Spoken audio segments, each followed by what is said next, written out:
자, 우리 재개발에 가보시면 물건이 작은 것도 있고 중간짜리도 있고 큰 것도 있어요. 만약에 이게 뭐 5평, 10평, 50평이라고 해봐요. 땅이 5평 빌라, 땅이 10평짜리 빌라, 땅이 50평 되는 단독주택, 같은 구역이죠. 5평, 10평, 50평 한평값이 다 다른데 가장 한평값이 비싼 것은 5평, 가장 한평값이 싼 것은 50평. 이 현상은 서울만 벌어지는 게 아니라 지방에 있는 재개발 다 똑같습니다. 심지어 재건축도 똑같습니다. 이 구조예요. 그러면 어떤 동네가 있었어요. 재개발이 아니었어요. 근데 뭐 이렇게 뭐 5평, 10평이 막 섞여 있어요. 근데 재개발이 딱 된 거예요. 자, 그러면 어떤 일이 생기냐면 외지인들이 찾아올 거 아닙니까? 사실 되기 전에 돈이 섞기 시작해도 찾아와서 어떤 매물을 찾죠? 50평 단독 사주세요 그럽니까? 아니요. 가장 적은 돈으로 할 수 있는 게 뭡니까? 이겁니다. 그러면 소액이라는 것은 일단 외형적으로 작은 물건을 뜻하겠죠. 50평짜리가 소액 투자는 못하겠죠. 그러니까 이 작은 물건이 초기 투자 금액이 적기 때문에 몰리는 거예요. 이것은 재건축도 똑같고 강남 재건축이든 어디든 다 똑같아요. 왜냐하면 이게 발표됐지만 언제 입주할 줄 알고요. 언제 입주할 줄 알고 누가 처음부터 큰 돈을 턱턱 넣습니까? 안 넣어요. 안 넣어. 그러니까 무조건 초반기에는 투자 금액이 적게 들어가는 게 왕이다. 거기에 수요가 싹 다 몰립니다. 그러면서 얘는 날아가지, 이제. 날아가고. 큰 거는 뭐 언제 오릅니까? 막판. 관처 가까워지면 이제 마지막 인허가 절차고 요거 끝나면은 철거 들어가니까, 착공 들어가니까 이제 좀 큰 우리 거물급 되시는 투자자분들이 그분들은 또 대형 평수 원해. 이 코딱지는 또 안 사요. 그러니까 큰 것들을 사는데 사는 시기가 언제다? 사업 완전 막판에. 그래서 이 말을 뒤집으면 만약에 여러분들께서 만약입니다. 계속 들어가는 거 파생되는 거예요. 우리 부모님이 서울 어디에 땅 50평 단독주택 갖고 있대요. 근데 아직 재개발은 아닌데 딱 가서 노후도 보니까 노후도가 높아. 그러면 생각을 빨리 하셔야 돼요. 뭐냐? 만약에 재개발로 묶인다면 50평 단독은 똥이에요, 똥. 아무도 안 사. 오히려 내려갈 수도 있습니다. 재개발이 지정되는데 내려가는 물건이 있다고요, 정말로요. 아무도 안 산다고요, 그런 것들은. 그러니까 뭐냐, 빌라는 재개발될 곳에 보는 게 맞고, 단독은 기본적으로 재개발될 곳보다는 이 단독이라는 이 50평의 땅을 잘 활용할 수 있는 그런 자리. 왜냐면 재개발로 묶이는 순간 건축 행위를 못하게 막아버리잖아요. 그 순간 막혀요. 같이 막혀요. 그러면 이 50평은 아무것도 못하는 거야. 그냥 무거운 부동산이 된 거예요. 아무도 안 사. 요걸 꼭 기억하셔야 되고, 또 하나, 제가 어느 지역 가보니까 이 플래카드가 딱 걸려있어. 뭐라 걸려있냐?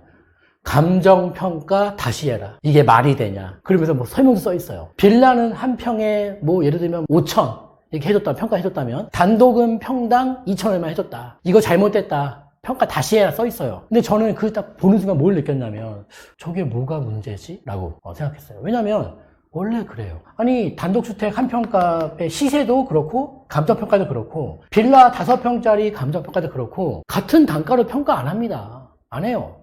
그리고 보통 2배 넘게 차이 나요. 차이가 난다고요. 그러니까 당연한 건데 그분들은 이제 이게 뒤집어진 거지. 야, 어떻게 저 코딱지는 한 평값 저렇게 많이 해주고 우린 땅이 이게 크다고 해서 이렇게 평가 낮게 해주고 이게 말이 되냐 이렇게 하는데 그거는 원래 그래요. 원래 그래. 몰라서 그런 것 같아요. 그래서 이거를 왜 비교해야 되냐? 보통 작은 거랑 큰 게 정말 2배 이상 차이 나고요. 심한 곳들은 3배 가까이 차이 납니다. 자, 그런데 만약에 이거 그럼 이 원리 다 알고 계셔야지만 만약에 단독주택이랑 빌라가 있는데 한 평값이 차이가 너무 적은 거예요. 그럼 그 지역은 빌라가 싼 겁니다. 싼 거고. 또 어떤 지역 가보니까 단독주택 값 대비 빌라 한 평값이 정말 말 그대로 3배가 막 넘는데 이 지역은 빌라가 너무 앞서간 거예요, 이제. 이러면서 이 둘의 매물 시세를 보면서 딱 조사하시다 보면요, 여러분들이 단독이 싼 동네가 내 머릿속에 나열이 되고 빌라가 좀 저렴한 동네가 내 머릿속에 나열이 돼요. 이게 중요한 임장이에요. 이것은 여러분들이 비싼 돈을 주고 유료 강의 몇십만 원짜리 안 들어도 돼. 지금 알려드린 것만 알고서 몸으로 행동할 수 있으면 다 내가 습득할 수 있는 것들입니다, 이게. 그렇게 좀 봤으면 좋겠습니다. 자, 그럼 이제 정답 4번 해봐야지. 자, 신축 빌라라고 딱 얘기하는 순간 무슨 생각이 들죠? 뉴스에서 안 좋다 그랬는데. 자, 제가 말씀드릴게요. 지금이 제 생각이에요. 제일 싸. 지금 제일 쌉니다. 뭐 지금 뉴스 오늘도 보니까 뭐 부동산의 뉴스의 한 절반은 거의 이거던데 신축 빌라는 사는 건 고사하고 전세도 가지 마라. 참, 네, 지금이 찬스입니다. 제가 말씀드리지만 빌라는 지금 제일 쌀 때예요. 자, 신축 빌라는 제외하고 구축 빌라 매물을 조사하였다. 저 이렇게 봅니다. 여러분, 최근에 지정된 곳들, 발표된 곳에 한번 가보세요. 가서 신축 빌라가 있는지 없는지만 보세요. 그래서 내가 갔는데 여기는 발표됐는데 여기 이 동네는 신축이 하나도 없던데요? 저 알려주세요. 없습니다. 이번에 발표된 곳들 중에 신축 빌라 없는 곳 한 군데도 없습니다. 다 있습니다. 자, 그러면 그 멀쩡한 신축 빌라를 우리가 뜬구름 잡듯이 장님이 코끼리 다리 만지듯이 야, 신축은 안 돼. 요새 봐봐. 뉴스 봐봐. 뭐 빌라 왕의 전세 사기에 그런 물건들도 있고 그렇지 않은 것도 많습니다. 또 하나 아셔야 될 게 아까 제가 초기 투자 금액이 제가 중요하다고 말씀드렸습니다. 그런데 웃긴 건 말입니다. 신축 빌라랑 이 구축 빌라는 만약에 같은 지역에 있습니다. 신축이 있고 구축 빌라가 있대요. 이건 신축, 이건 구축이래요. 이 두 물건의 투자 금액이 대체로 무조건 달라요. 구축 빌라는 옛날 집들은요, 일단은 크게 지었습니다. 그러니까 외형적인 피지컬이 커요. 땅이 넓든 건물이 넓든 이렇게 스몰 사이즈로 요즘처럼 콤팩트하게 지은 빌라가 아니라 좀 커요. 그러니까 매매가는 어느 정도 무게가 나가요. 그런데 나이 갖다 보니까 전세가 상대적으로 싸요. 그럼 매매는 높고 전세는 낮아. 그럼 갭은 어떻게 돼요? 당연히 올라가지.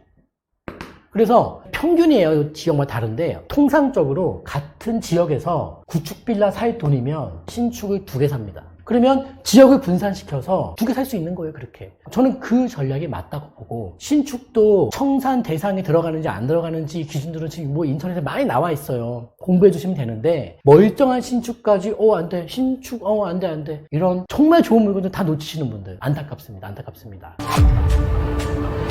오프라인 강의가 마감이 많이 됐습니다. 지금 이제 11월 달 전체 강의 중에 4개 강좌가 다 마감이 됐고요. 먼저 클래스 1과 클래스 2로 나눴습니다. 클래스 1은 토요일 날 진행합니다. 1시부터 3시고요. 서울 빌라, 소액 투자 어떻게 해야 되는지, 이렇게 하면 성공하고 이렇게 하면 망한다에 대해서 설명을 드릴 겁니다. 내 집 마련 과정에서 우리가 방향을 어떻게 잡아야 되고 그 방향 속에서 재개발이라는 이 구조 속에서 그 돈이 많이 들어가는 재개발 투자가 아닌 발표 전에 어떻게 하면 선점 투자할 수 있는지 이거에 대해서 설명을 드릴 거예요. 관심 있는 분들은 카카오톡으로 부자병법 추가하셔서 여쭤보시든 아니면 02-888-8885 전화번호 10조 이쪽으로 문의 주시면 되겠습니다. 자, 그리고 클래스 2는 이거를 신청하신 분들은 저희가 링크를 보내드릴 건데요. 그 링크를 받아보시면 여러분들께서 이 수도권에 2억 이하의 갭 투자 아파트, 나만 알고 있는 소중한 정보일 수 있죠. 하지만 이 참석자 40분 다 각자 비용만 3만 원 낸다고 되는 게 아닙니다. 나도 아파트 하나씩 다 까자는 거예요. 그러면 이제 링크를 보내주시면 저희가 엑셀로 취합해서 오시는 분들께 다 나눠드릴 거고, 그리고 그 중에서 가장